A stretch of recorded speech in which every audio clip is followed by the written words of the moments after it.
사서 묻어두고 눈 감고 있는 것은 투자라고 저는 생각하지 않아요. 그건 장기 투자가 아니에요. 그건 장기 방치지. 그러다가 올라가면 운이 좋은 거지. 그런 거는 다음번에 성공할 수는 없어요. 지금 구간은 좀 어려운 구간이다. 편하게 매수해서 기다릴 수 있는 구간은 조금 지난 게 아니겠나 싶습니다. 우리가 장기 투자에 대한 오해 중에 하나가 사서 묻어두면 된다.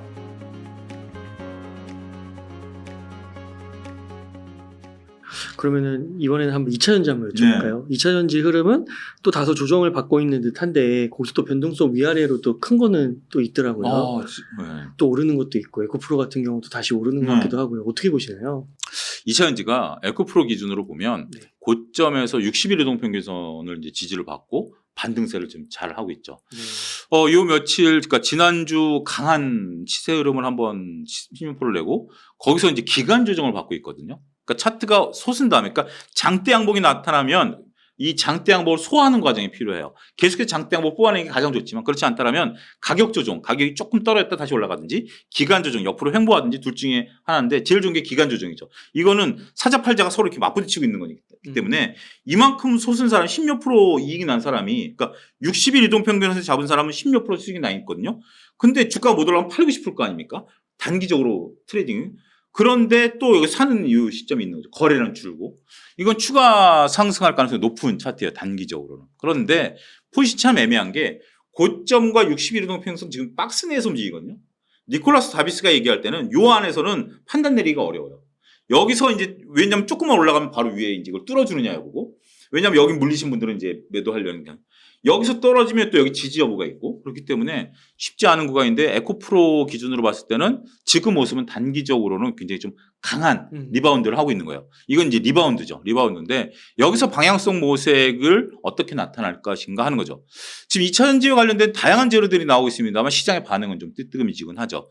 과거처럼 뭐 새로운 뉴스가 나오면 정부 정책이라든지 뭐 가볍게 나오고 올라가다가 지금 이제 그런 건 없죠. 요 또 이렇게 되는 게 또 2차전지를 또 우리 강하게 얘기하신 분이 또 다시 또 활동을 재개하셨죠. 그 시점과도 또 맞물리죠. 그런 것도 좀 여러 가지 좀 있는 부분들도 있어요. 그래서 2차전지는 저는 지금으로서는 강한 리바운드를 하고 있다. 많은 분들이 이 종목을 좋아하고 있기 때문에 쉽게 밀리지 않고 있다라고 보고 있고 강한 리바운드를 하고 있고 매수 시점은 고점을 뚫어줘야 된다. 정석대로 가려면. 근데 2차전지 산업이 좋지 않느냐라는 부분에 대해서는 여러 얘기가 가능할 것 같아요. 2차전지 산업을 나쁘다라고 얘기하는 사람은 없어요. 그렇지만 이 개화되는 거와 방향이 약간 미세하게 살펴봐야 될 거 있어요. 지금 이제 우리가 충전 인프라와 관련해 가지고 아직 그 충전하는 충전 콘셉트, 저도 얼마 전에 해외를 좀 나갔다 왔습니다만 지금 나라마다 이 코드가 다 다르잖아요. 근데 지금 우리도 지금 이제 외국에서 들어온 자동차하고 우리나라 차하고 이 코드가 다르잖아요. 코드가 다르기 때문에 이 코드에서 들어가는 거는 이제 이쪽에서 또 바꾸긴 하지만 그거를 이제 표준화하려고 지금 테슬라가 노리는 것 같아요. 글로벌 표준을 하려고 한다. 보통 이제 우리가 이제 어떤 표준이 돼야 대량 생산이 가능한 거 아니겠습니까? 호환이 되는 거고. 그래서 이제 표준 이제 해야 되는데 아무래도 미국 기업이니까 입김이 센데 그렇게 된다면 우리나라 현대차 같은 경우는 비용이 또 들죠. 거기에 맞춰야 되니까. 기존 것도 다 교체해 줘야 되니까. 그러면 뭐 이게 호재냐 악재냐라고 봤을 땐 또 여러 가지 고민이 또 되는 거죠. 이런 부분들을 보면 그러니까 결국 경쟁이 굉장히 심한 분야고 경쟁이 심한 분야에서 다양한 또 상황들이 터질 수 있기 때문에 이 시장이 커지는 건 맞지만 각 개별 기업들이 이익을 구가하는 단계에서는 조금 변화가 올 수도 있다는 것까지 종합적으로 봐야 될 것 같아요. 그래서 퍼포먼스를 어디까지 보여줄 수 있느냐, 밸류를 어디까지 땡겨온 것을 인정해 줘야 되느냐, 요거에 대한 논란은 지속적으로 이루어질 수밖에 없다. 그 어느 분야보다도 시장에서 다양한 논의가 시작될 것이고 다양한 사항들을 체크해야 되는 섹터가 아니겠나. 이거는 정말 기술력이 지금 우리가 뛰어나다 하더라도 그 기술력이 따라오는 속도도 상당히 그렇고 여러 가지 방향으로 튈 수 있기 때문에 지금 구간은 좀 어려운 구간이다. 편하게 매수해서 기다릴 수 있는 구간은 조금 지난 게 아니겠나 싶습니다. 그러니까 에코프로가 뭐 기술력이라든지 2분기 예상 실적 같은 거를 봤을 때는 지금 주가가 조금 뭐 약간 납득이 안 되는 부분도 있다고 봐야 되는 걸까요? 그러니까 지금 이제 그쪽들은 우리가 이제 이렇게 보셔야 돼요. 지금 이제 2분기 실적 가지고 흔들리시면 2차전지 투자 저는 조금 방향이 잘못됐다고 봐요.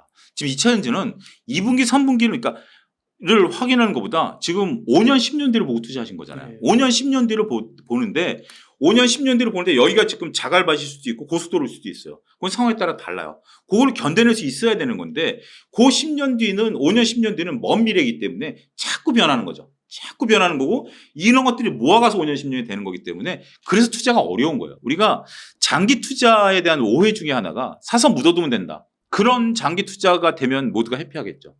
가능성이 있죠. 하지만 장기 투자는 5년, 10년 뒤를 보면서 이게 계속해서 이걸 보면서 이걸 조정을 해 나가는 거죠.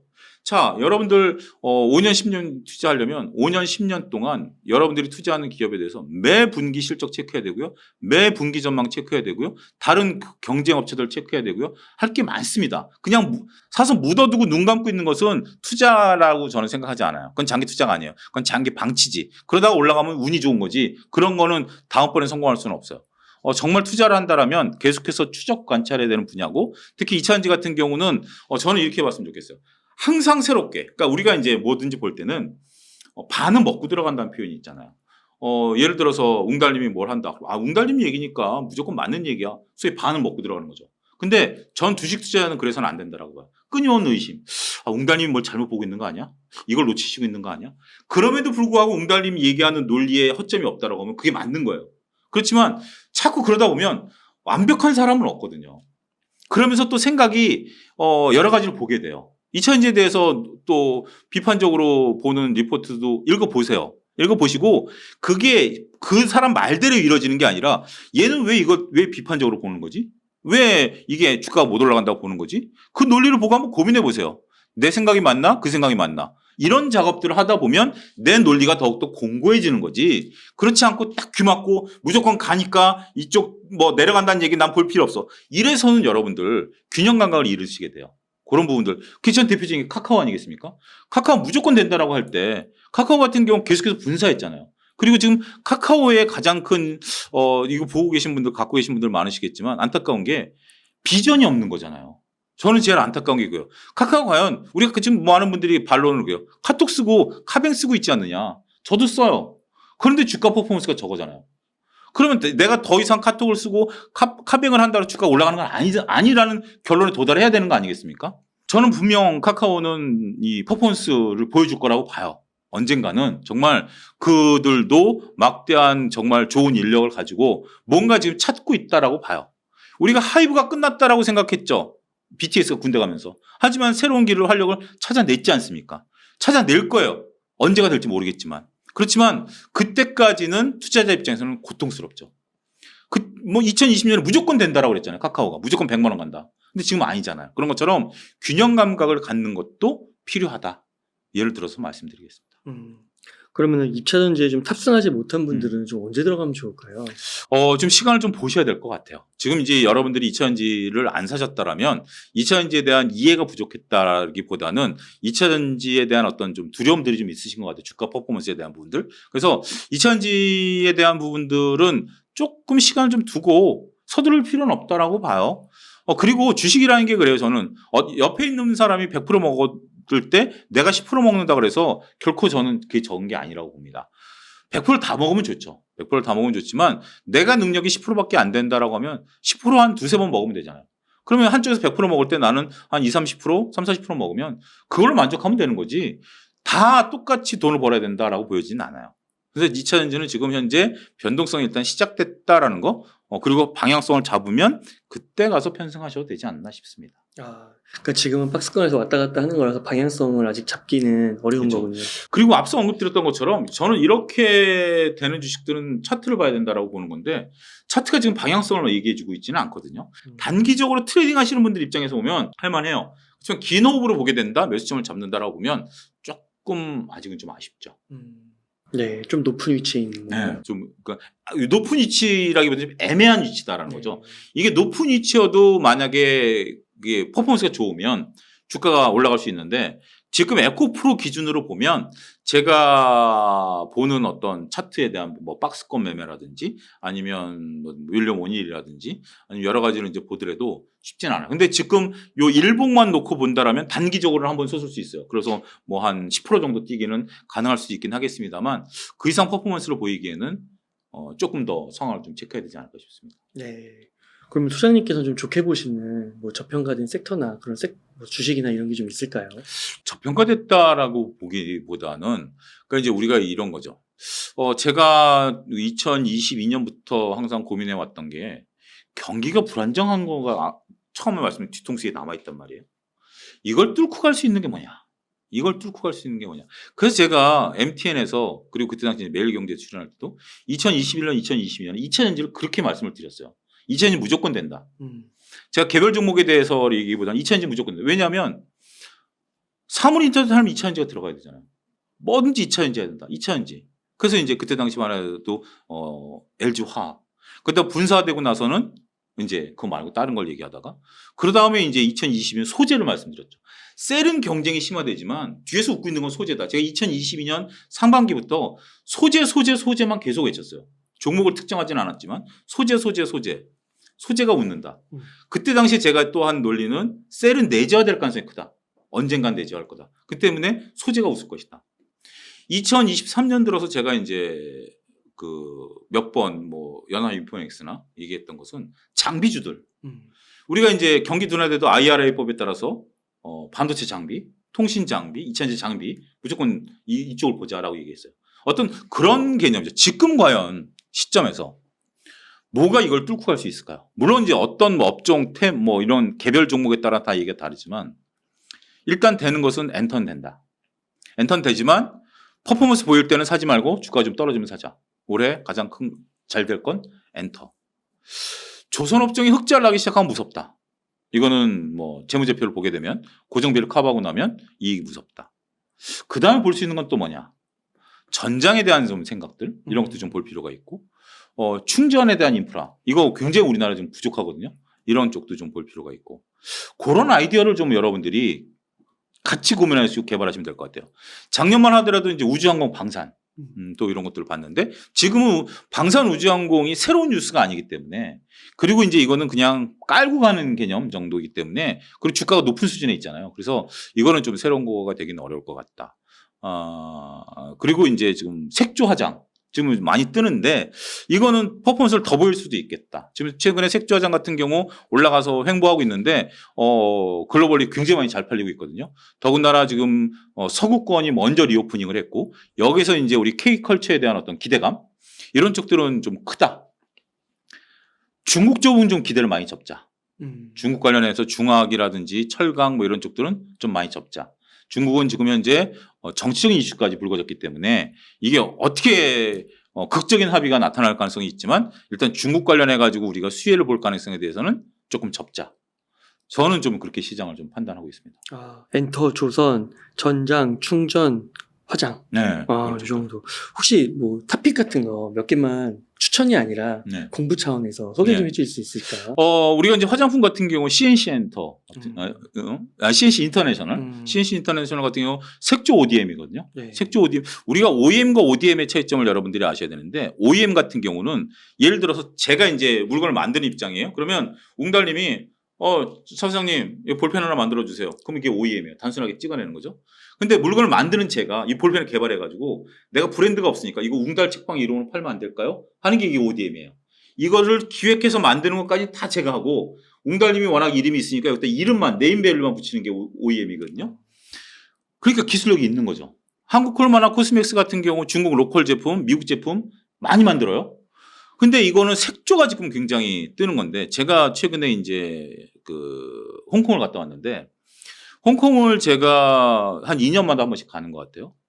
한 7, 8년 전에 홍콩 갔을 때는 이렇게 여성분들이 걸어 다니면 이게 제 기준으로 보면 저 사람은 일본 사람이다, 한국 사람이다, 중국 사람이다 구분이 됐어요. 왜냐하면 진하게 그 더운 날 화장하고 다니는 사람은 100% 한국 사람이고 화장을 전혀 안 하면 중국 사람이고 일본 사람은 약간 화장했어요.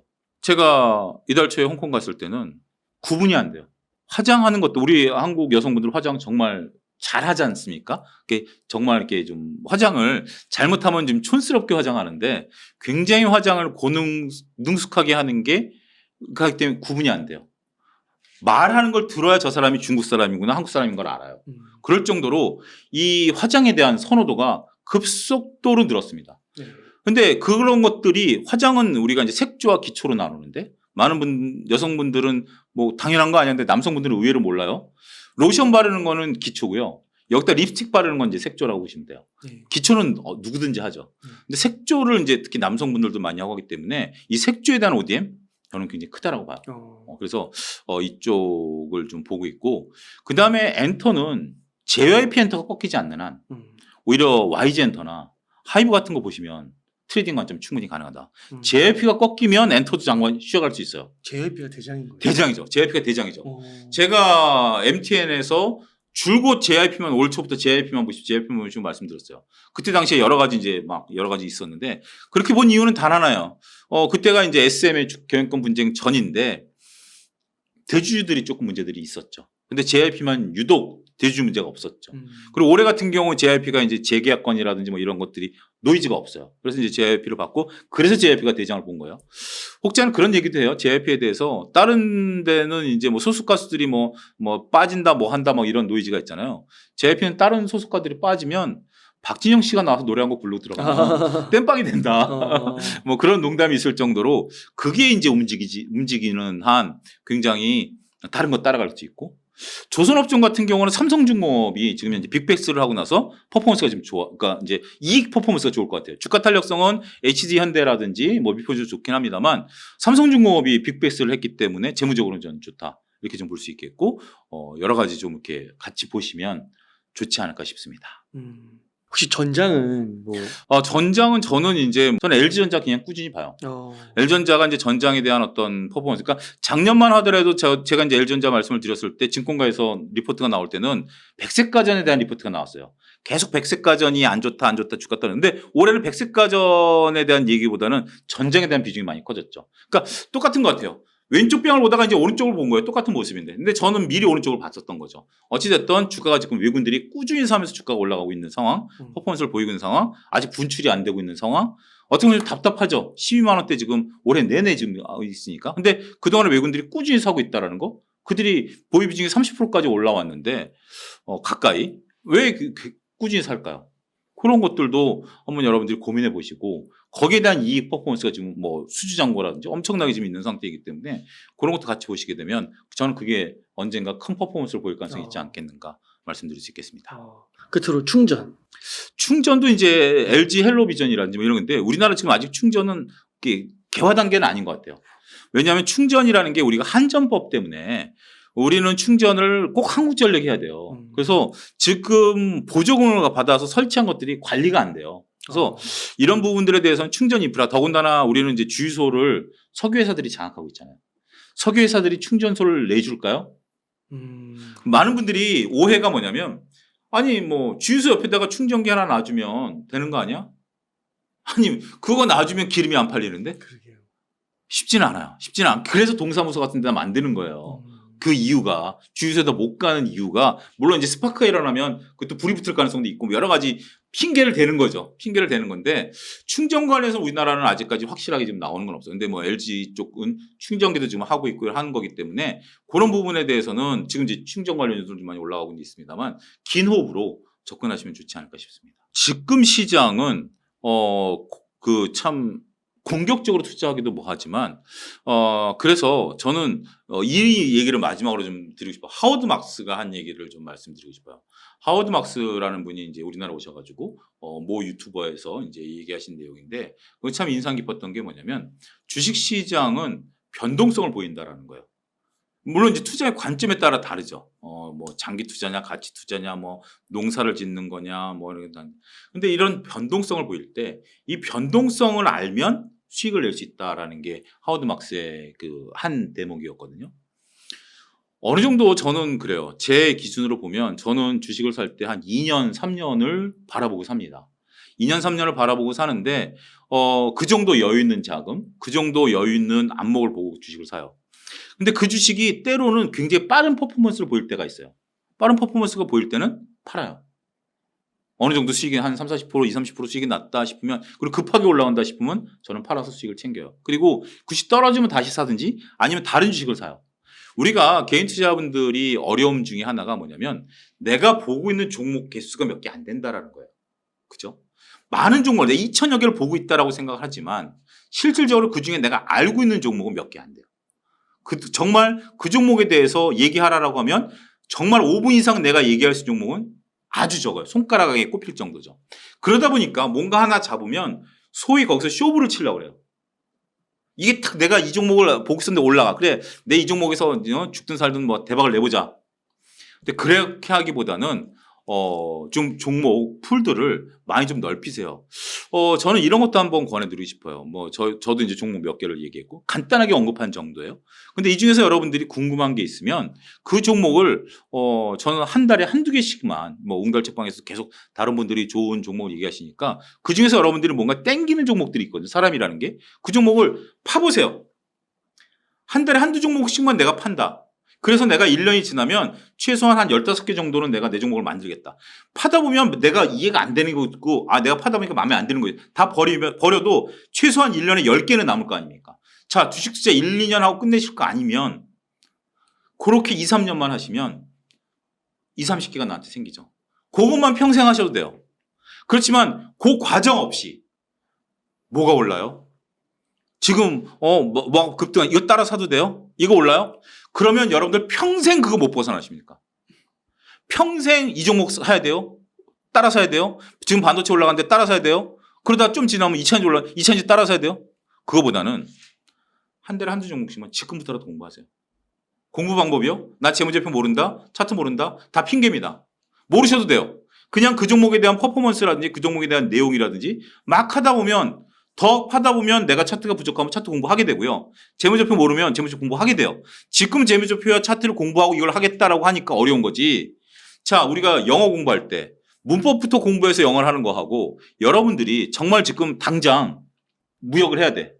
발등에 불이야. 그러면 뭐부터 하시겠습니까? 헬로우 땡큐부터 하겠죠. 하우디드부터 시작하면서 이런 것부터 하죠. 그러다 나중에 문법이 잡히는 거예요. 지금 재무제표 차트에 너무 집중하지 마세요. 모르시면. 일단 최소한 차영주가 CNC 인터내셔널 뭐지? ODM이 뭐지? 색조가 뭐지? 그럼 다른 색조 화장품들은 뭐가 있지? 이런 식으로 보시면 돼요. 지금이 어떻게 보면 저는 제가 왜 이것을 얘기하냐면 잔소리처럼 얘기한다라는 건데 시점이 지금이 좋아요. 왜냐하면 2020년, 2021년에는 뭐가 공부할 게 있습니까? 그냥 침 튀겨갖고 맞추면 올라가는 거고 2022년에 주식 공부하면 뭐예요? 맨날 빠지는데 그렇잖아요. 산업은 맨날 빠지고 반대매 나가고 막 고치 아프시고 무슨 지금이 공부하기가 더할 나위 없이 좋은 때예요. 공부해서 딱 보면 업종과 종목이 보이죠. 그럼 그게 튀어올라요. 올해 내년에는 그럴 확률이 높아요. 그렇기 때문에 올해 내년에는 정말 여러분들이 공부할 수 있는 절호의 기회다. 놓치지 말으셨으면 좋겠습니다. 네. 이 질문을 하나 빼먹었는데 지금 1억 정도 여윳돈 있으면 어떻게 하면 좋을까요? 항상 하시는 말씀. 1억 좀 주시죠.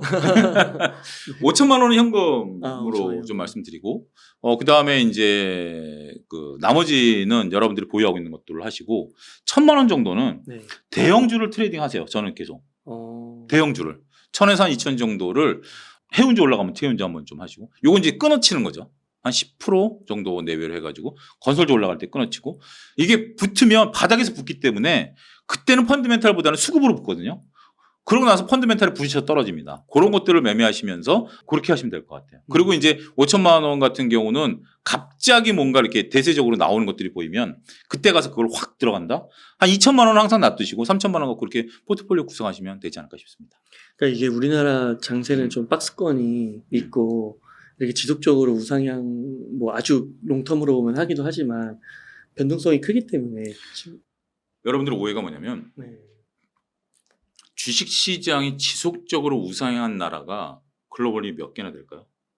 거의 없죠. 미국 외에는 없어요.